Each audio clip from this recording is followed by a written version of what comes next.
Morning, Rich. You're looking pretty good. You've got your Temu hat. You've got your Christmas tree. This is not a Temu hat, actually. This is a Blue Jays. This thing was $60. It's a bit toppy, isn't it, for a hat? It's Canadian, mine. But what's that? It's still 40 quid. I like it, though. I've got a new favourite influencer. Check this guy out. Instagram, Eddie Abu. Have you heard of him? He's got 1.8 million followers. He's a bodybuilder and a psychiatric nurse, and his shtick is all the stuff you buy in supermarkets is shit. It's full of shit. Eat real food. And this guy's hilarious, honestly. I follow him. Reese has bought his he's bought his monthly program. It's called the Abu Crew, $31 a month. He's in. Eddie. There we go. Got him. Yeah, got him. I just automatically liked the first Eddie Abu spelt wrong, and it was a guy from Jamaica, and he's just at home with his family. Unfollowed him. So he's getting a notification when he wakes up. This guy. Okay, got him. Yes. This guy's whole thing. Yeah, he'll go into like a Morrison's, which is a sort of shit supermarket, and he'll just start rinsing it. Guys, this is shit. Wake up. Eat proper food. Anyone wants a new Instagram follower? Love it. I recommend Eddie Abu. Honestly, the funniest dude. I love him. So I can see a reel, and above McDonald's it says "Sickness is a business." Love it. Yeah. Shitty carbs versus sweet potato. What my favourite thing to do now is love it. Every morning, Lindsay will be eating some Scotch pancake or some shit for breakfast, and I'll just say, Lindsay, wake the fuck up. That's Eddie Abu's line. Wake the fuck up. What are you doing to your body? Wake up. Sickness is a business. Wake up. I might hit her with that. Sickness is a business. Anyway. Why is the cinema associated with sugary shit? Straight outside Cineworld. He loves it. 1.8 people just resonates. People I love know Eddie. it. I love Eddie already. I love Eddie. I've got a business for you today. This is a fucking... Sorry, one more thing. Greg's. One more thing. Greg's. Do you know what kind of shit is going on in here? Fucking Eddie's a legend. He's so good. I love the way he just calls it out. And sometimes you'll go to the gym, right? And you'll just be like, he's stacked. And he's just pumping in the gym. Yeah, he's a big bloke, isn't he? Yeah. He's stacked. It's great. Fantastic. Right, ideas. So, Eddie, brilliant. I'm going to scroll through him later on today. Yeah, you'll be addicted. Right, okay, this is dull. But I think this is just such a good business opportunity because it is so dull. What a way to set it up. I think a brilliant business is an accounting practice. Right? Okay, yeah, I'd agree with that. They make a load of money on retainer as well. That shit is the stickiest shit you could ever imagine. Once you've got your accountant, you never change, even if they are absolute dog shit. And like our accountants are actually really good. But I asked them, I was like, do you guys ever lose clients? And they were like, only if the company becomes insolvent or there's it gets bought. That's the only time they ever lose clients. So it's almost like a SaaS business, isn't it? You're just shoving a client on, you do your service, and that is not going anywhere. I compare that to what we do, marketing. People are always changing their marketing budgets. They're changing the strategy. Someone gets fired. They want to try something else. It's the churn is just completely different ballpark. Obviously, it tends to be a lot cheaper. Anyway, so accounting practice. There's a few interesting things I came across. So the first thing is that actually they don't sell for massive multiples. They sell for 1 times turnover generally. So it's not amazing from that respect. Yeah, it's professional services. Yeah. But, you build up you get yourself 400, 500, 600 clients, you're getting 600-700 grand a year turnover. That thing's worth almost $1 million. And what I think... And the rest... Yeah, might be worth. Yeah, they tend to sell. I guess it depends on the margin, but they tend to sell at 1 times turnover. So you got 500 clients, they're spending a couple of grand. Yeah, but if you got 500 clients, you're going to be doing more. Yeah, I suppose. Just $1 million. Okay. So I came across some interesting stuff. So I've got 2 things. I've got one is I think this is actually a really good thing to do. I think there's an argument that we should be doing this because, and I know that this isn't how you saw your future, right? But the great thing about it is, obviously, As an accountant, it's a huge market. There is a ton of these accountancy firms for sale, right? So you can buy them really fairly easily. And the way it works in accounting is you do it on an earn out, right? So you don't have to like have cash up front. You can earn them out over 3, 4, 5 years. So there's also a load of like, there's this one. That's fairly standard in any acquisition, but yeah. Yeah, but more so in accounting. Just to correct you a bit. You're not correcting me. It's more so, it's okay. Particularly relevant in accounting. So shut up, Richard. Yeah. Yeah, no, like, you're right. It is fairly standard, but like it's just industry practice. Like it's not even a question in accounting. Like you approach a manufacturing business, you know, they want a bit of cash, they do a deal. It's a little bit messy. You might end up with an earn out. In accounting, it's just that's how it is done. So that is helpful in terms of acquisition. There's a load of like, so there's a franchise called You're so bored by this, I can tell. There's a franchise called Tax Assist, which has got 280 locations. So you can buy one of those that's already trading, or you can just get a region. You can pay 40 grand to have a Tax Assist region. So you could like start one as well. So what would I do with an accounting firm? They are like, there's so much opportunity to make that really good. Before I go into my ideas, Rich, like how good would that be? I hand you 400 clients, you know, a fucking local architect, a restaurant, you're doing their tax shit. And I say to you, A, we want to grow it. Yeah. And B, well, I want to improve the margin. I think there's 4 or 5 things that most accounting firms you could do off the bat to make that way better. First thing I'd do. I'm sure there are, and they won't. Okay. Go on. Yeah. Yeah. Go on. I'll give you time to. Go on. I didn't know you were going to hit me with accountancy. Look, I love accountant businesses. I think they're great. You know, I've got a couple of mates that are in the space, and they've done really, really well for themselves. You know, and he has a really good life. He's not too bored with it. You know, admittedly, he works in technology and charity are the 2 kind of areas that he works in, but. Yeah, like you say, you make a really good living out of it, and it's not really that pressured. You know, you can't. You if you organise and you leverage yourself appropriately, it's really not that pressured. And like you say, everybody needs it. I do think accountants, though, build on human relationships. That is probably why the earn-out's so long. Is because, you know, you get to know someone's business, you get to know them as a person. I think it's a huge part of accountants. And I think the ones that are really successful are the ones that can build those relationships really, really well. Just as anecdotally, we chose ours when he first started out. So Blackman Terry is our accountant. And we know Terry of that business.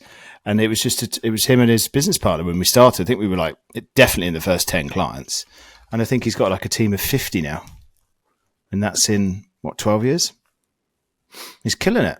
Does a great job. Got an amazing office in this beautiful converted stately home. Lovely stuff. Yeah. And all he's doing is doing what he knows. He's just very good with people. It's good. Good little business. Good business. Never mind little. He does all right. Yeah, exactly. I think there's a bunch of technology stuff you can do. We almost invested in a business called simplyvat.com. Mm-hmm. Really, really great founder. New tax law, I guess, or tax situations across Europe and the UK, and it's absolutely smashed it. She must have 80 staff now, and we didn't quite do it. We were going to build out the software for her, so she's just leveraging tools and software to basically make it really, really efficient. Which is one thing I shouldn't think most accountants have. The systems have got to be legacy, right? And they've got to be, you know, buy off, install local, that kind of stuff. But imagine there's plenty of ways that you could squeeze revenue, or margin even. Yeah, I think you're right. I think you could layer in some good tech. Like we have a good accounting firm that are really good on Xero, but I think a lot of them are not using that. A lot of them are using some of the old stuff. Okay, cool. So you layer the tech in. The other thing you can do is I think you can make your marketing way better. Now, there's a really good company called Gorilla Accounting who are based in Bolton. Let's have a gander. and their marketing's their SEO A bit of Bolton. and their digital marketing is really, really good. It's not, revolutionary, but they are so good at going after the key terms. And actually, SEO for accountants, there's a lot of traffic, and it's not well served. So you could do search. If you get that right, that's going to just drive so much traffic. Paid, if you get that right, paid, it is worth spending a lot on those leads because your lifetime value is so high. Paid can absolutely work. You can make your brand a lot better. If I looked at the top 6 accounting websites in Southend, and you and I could make a better website than any of those in probably 30 minutes, me probably 2 days. So there's so much you can do on brand and on marketing. You could also be doing some old school stuff like just letter drops to other local businesses. The getting involved in the community stuff is good. You love a bit of that, don't you? I think it was the other day you came up with, I think we'd like to go flyering. I love it. You love that old school. Yeah. You're just desperate to live in 1999 again, aren't you, Doug? I love it. That's where you are. Yeah, doing my paper round. I love it. Next business you're going to come to me with is a screen printing business. That's what you're going to be like. The future is paper. There would be a business that I love, which is, creating handwritten letters for decision makers and like literally writing them out with a quill pen, and like you set up an office doing those letters. Like they send you their message on a voice note, and you literally write them all out by hand. And are you going to get one of those desks that pushes up and they got the little ink pot that you can? Yeah, we'll have some we'll hire those old school desks. Yeah, exactly. We'll have an office somewhere. We'll hire somebody to just stand in the corner and play a violin for the day while we're doing it. Yeah. Anyway, back to the accounting. So.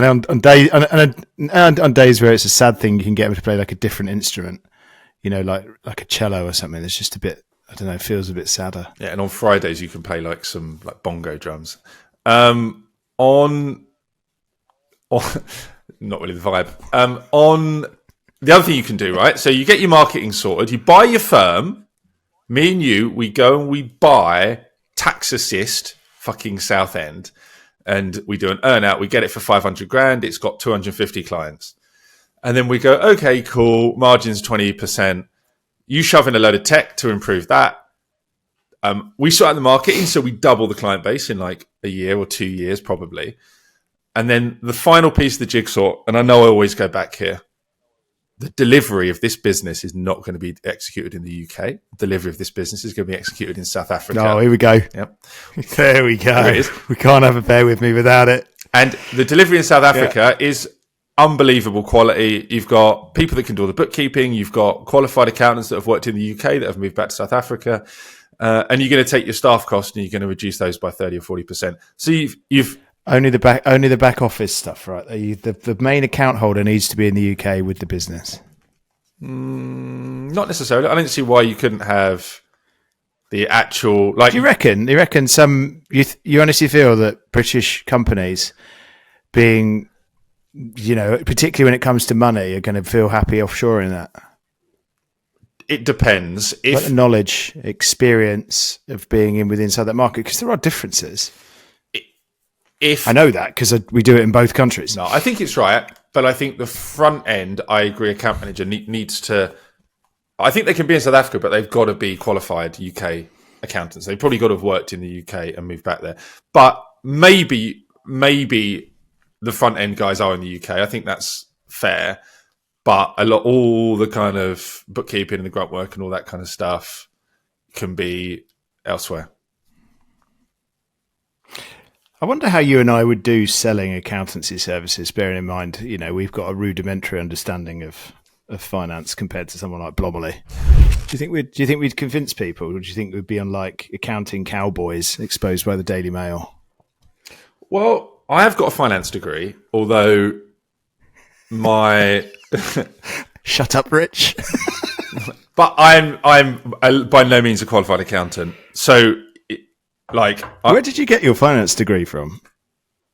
Newcastle. Why did you sound so nervous? I don't know. I feel like you're coming for me today. No. Yeah. So I think it's a good town, Newcastle. It's a good town. It's good fun. So I feel like Yeah, I feel like there's a lot of things you could do with that, and I feel like you could do that. You don't need to be a qualified accountant to sort of, it would be me, you, Blomley, and we go, okay, let's buy £1 million tax assist. Blomley comes in, sorts out, Does all the work. he sorts out the team, blah blah blah. You lob in some. You do realise he left EY because he categorically didn't want to do accounting or auditing anymore. Yeah, but you could sell him on it, and And then went to like. Do you reckon? you could. Yeah, because Ben's known to be easy to be swayed. He loves that. I think you could sell him on lifestyle. Yeah, Ben, you're going to run an accountancy firm. Lifestyle, mate. Sweet. And all that EY, that thing you left 16 years ago. Yeah, definitely. and what you're going to do instead of doing Can't anything remotely interesting, you're going to do tax returns for local restaurants and architect firms. How do you think about that? As opposed to building global companies, he's going to be pumped. He's going to be jacked. Can't wait. Forget all that tech investment. Forget all that shit. We got a premises, Southend High Street. But I do think genuinely think it's a good business opportunity. I think for somebody that knows marketing, that has got a mate who's an accountant and is willing to do a deal, because you could roll up in 5 to 10 years, you could roll up 4, 5, 6 of these.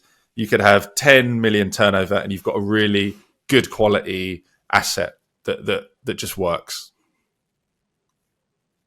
I'm teasing you a little bit, but I think yes, if you could run a business like that, and you could have people who actually knew what they were doing, and you could be an owner rather than an owner operator, I think it could be really interesting. Everybody needs an accountant at the moment. Every company needs an accountant. I believe the world's getting more entrepreneurial, so the high chances are that accountancy will become more in demand. I agree with you on the brand front. I think accountants in the main don't necessarily have the strongest or most unique or attractive approach to market. Gorilla are quite interesting in the way that they do it. They're not a massive accountancy firm, but the way they put their messaging out and their artwork, it looks more like a creative agency than it does an accountancy. And I think that will attract, the younger entrepreneur. So yeah, I tease you, but yeah, of course, it's a solid idea. Super solid idea. I'd love to own an accountancy firm that span out 20% margin. Do you know what? Great. If you're like a marketer, if I could go back 6 years and instead of setting up a marketing agency, I think I would use the capability and use that to front the back end engine, which is an accounting firm. I think that's a much smarter thing to do than just set up a marketing agency where your churn is all over the place, a lot of competition, blah, blah, blah.